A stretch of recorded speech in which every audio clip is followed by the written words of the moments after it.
Nous recevons ce soir Magali Serre, bonsoir et merci beaucoup d'être avec nous. Vous êtes réalisatrice de documentaires et auteure d'un livre intitulé « Mon frère, le djihad, Daesh et moi », un livre paru aux éditions du Seuil que vous avez coécrit avec une certaine Fatma A. Son histoire est assez exceptionnelle, hein, vous allez nous la raconter. Ce livre, Magali Serre, c'est d'abord le témoignage d'une survivante qui est précisément Fatma.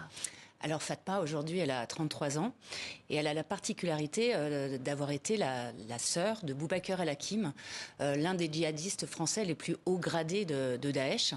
Boubacar el-Hakim qui faisait partie de la filière des buts de Chaumont, qui en était même l'un des piliers.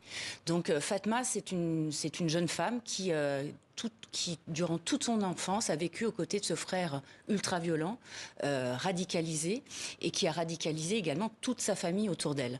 Et donc, à travers son témoignage, on découvre en quelque sorte la montée du salafo-djihadisme dans le 19e arrondissement de Paris, au tout début des années 2000. Donc, effectivement, c'est un témoignage assez extraordinaire, puisqu'on rentre, grâce à son récit, au cœur de l'intimité de cette famille salafo-djihadiste. Et effectivement, c'est assez rare hein, d'avoir des récits qui nous racontent comme ça de l'intérieur le processus de radicalisation d'une famille entière. Hein. Vous le dites hein, dans le livre, finalement, Fatma, c'est l'unique survivante, et je crois qu'elle se définit aussi elle-même comme ça, l'unique survivante de sa famille qui a été emportée au sens propre et au sens figuré par le djihadisme. Alors vous nous parliez de Boubacar el-Hakim. Comment est-ce que justement lui est entré dans cette sphère salafo-djihadiste ? Alors, Boubacar el-Hakim, il faut savoir que déjà, dès le départ, avant même de rencontrer le djihadisme, c'est quelqu'un c'est un jeune garçon très perturbé, violent, difficile, qui bat ses frères et sœurs, qui fait un peu déjà régner la terreur au sein de sa famille. Et il va rencontrer Farid Benyetou, qui a été surnommé l'émir blanc du 19e arrondissement. Et avec lui, il va échanger en termes de religion et surtout, il va embrasser l'idéologie djihadiste. Ce qui s'est passé, c'est que ça s'est passé en plusieurs temps. D'abord, il a commencé à vouloir pratiquer sa religion.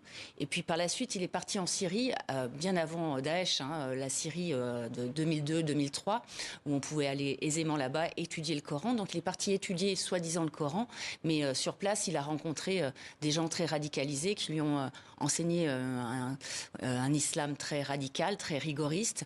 Et il est revenu en France, à Paris, ensuite, et il a essaimé un petit peu autour de lui, dans le 19e arrondissement. Et on ne sait pas hein, d'ailleurs précisément quel a été le déclencheur de ce qui au début se présentait peut-être comme une vocation religieuse avant de basculer dans la radicalisation. Il y a cette manifestation pro-palestinienne à laquelle il participe et à l'issue de laquelle il dit à sa mère « Maman, aujourd'hui, j'ai fait la prière ». Ça a été peut-être la première expression de son intérêt pour, dans un premier temps, l'islam, puis ensuite un basculement vers l'islamisme. Il faut quand même rappeler, préciser que cette famille, elle n'a pas toujours baigné dans cette sphère. Fatma raconte dans le livre ses premiers souvenirs d'enfance, notamment lorsqu'il fêtait Noël en famille, une vie finalement assez normale. Ah oui, au départ, c'est une famille qui a une vie tout à fait normale. Alors c'est une famille, c'est des enfants qui grandissent sans père tout de même, il faut le dire, mais la mère pratique un islam traditionnel, classique. Il fête les fêtes de Noël, les anniversaires. Donc ce n'est pas via la mère que Boubacar el-Hakim s'est radicalisé. Vraiment, c'est lui qui était déjà radical, comme le dit Fatma elle-même. Mon frère, il était déjà radical. Donc la religion n'a été qu'un prétexte pour exprimer sa violence et cette radicalité qu'il avait en lui. Comme c'est le cas d'ailleurs chez beaucoup de ces djihadistes hein, qui sont partis en Irak et en Syrie à l'époque de Daesh. Habiba, la mère, hein, elle est morte à Raqqa. Comment est-ce qu'elle a pu être entraînée par son fils? Comment est-ce qu'elle a pu, en tant que mère de famille, basculer elle aussi dans l'islamisme, le salafo-djihadisme? Alors, la sœur de Fatma disait, lors de son procès, puisque c'est une revenante, la sœur de Fatma, elle disait « Ma mère a eu 5 enfants, mais en fait, elle en a eu un seul ». C'est-à-dire que dès le départ, c'est Boubacar el-Hakim au sein de la famille, c'est l'enfant roi, c'est l'enfant adoré. Elle fait tout pour lui. Et paradoxalement, c'est parce que c'est aussi le plus violent et le plus problématique qu'elle fait tout pour lui, qu'elle met tout son argent dans les habits pour son fils, qu'elle se désintéresse aussi de l'éducation de ses autres enfants. Et donc, tous les choix que vont faire Boubacar El-Hakim, elle va les suivre. Ce n'est pas lui vraiment qui va lui imposer, mais elle va suivre, elle va le soutenir dans chacune de ses démarches. Et en étant en permanence dans le déni par rapport à cet enfant qui, en fait, est violent et devient un assassin au bout d'un moment, puisqu'il serait à l'origine de l'assassinat d'au moins 2 députés tunisiens qu'il a revendiqué dans une vidéo. Donc voilà, même lorsqu'il revendique l'assassinat de ces 2 députés, elle est encore dans le déni. Elle dit non, c'est un montage, non. Elle soutient toujours son fils du début jusqu'à la fin. Voilà. Du début jusqu'à la fin, et même lorsqu'il fait des choix absolument extrêmes. Alors Fatma raconte qu'il a finalement imposé à sa famille, hein, je la cite, la charia en plein pays. Et puis à ce jour, hein, Fatma a 11 ans, elle est en CM2, en milieu de CM2, et elle disparaît de l'école. Son frère décide de la déscolariser. Il n'y a pas eu de réaction des services sociaux à ce moment-là ?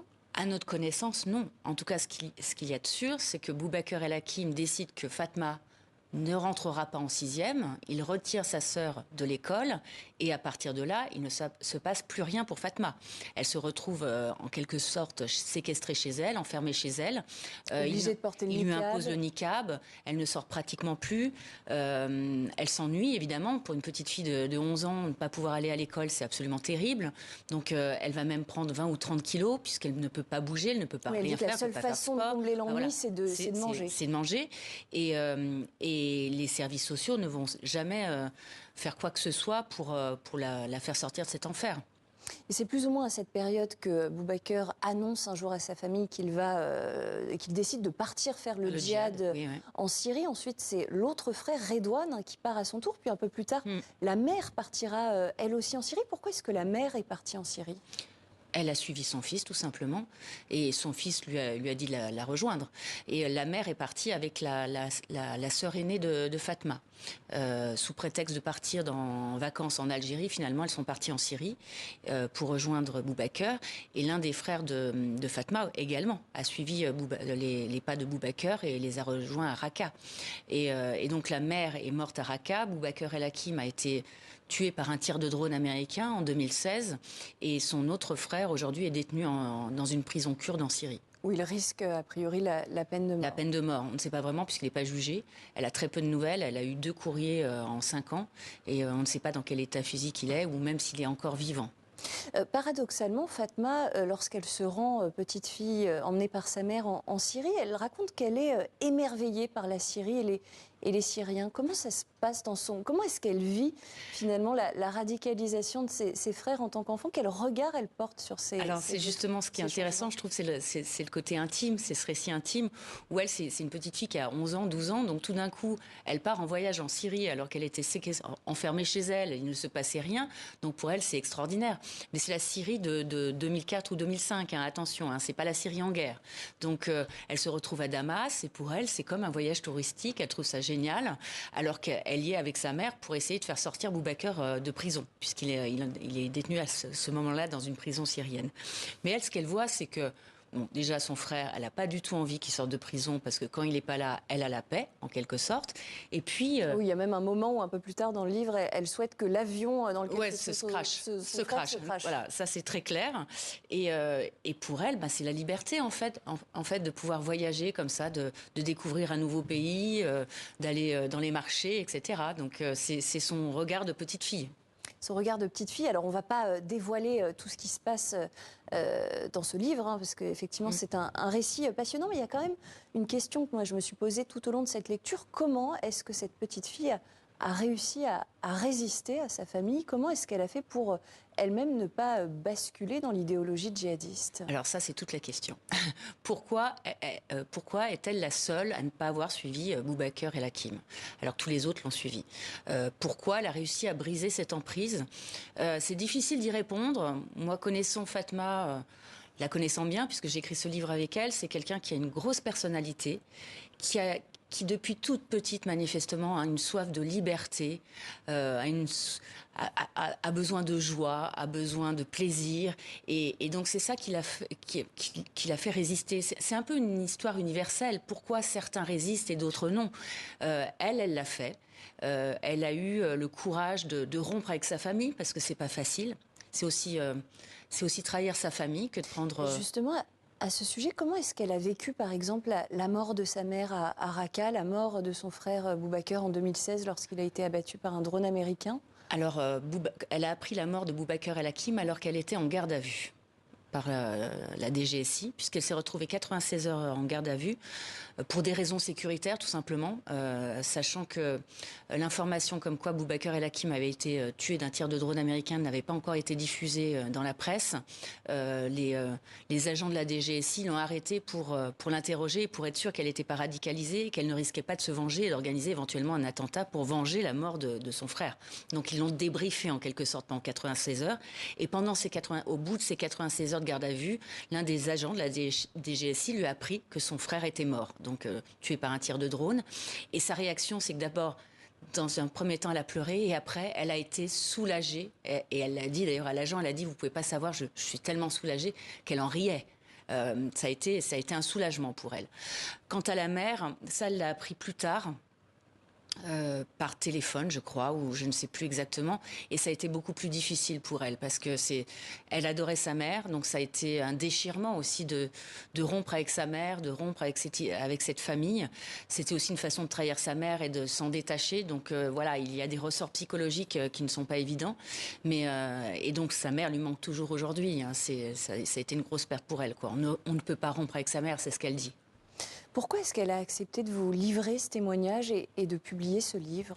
Alors écoutez, elle avait besoin que son histoire existe et qu'elle en parle, parce que jusqu'à maintenant, finalement, elle en avait parlé qu'à des agents de la DGSI de cette histoire.